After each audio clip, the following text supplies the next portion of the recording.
Quick and easy baon ideas using the air fryer. And today, we're going to cook my favorite garlic buttered shrimp.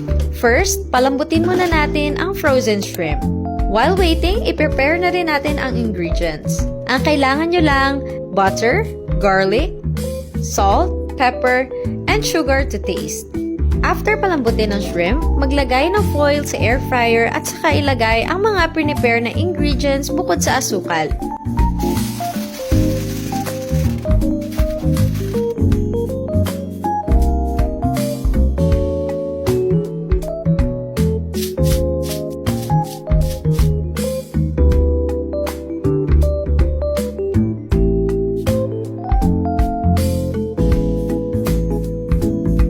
Iset sa 100 degrees Celsius ang temperature at 10 minutes naman sa timer.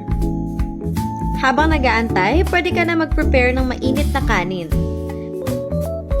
Pagtapos ng 10 minuto, lagyan ng konting asukal at isalang ulit for 5 minutes.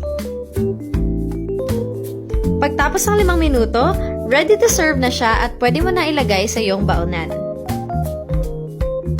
Nag-add lang ako ng butter at Parmesan cheese to enhance the taste. Isama mo na to sa meal plan mo at i-check out mo na ang air fryer for only 1,159 pesos. Marami ka nang kayang lutuin kaya sulit talaga. See you next Baon Idea!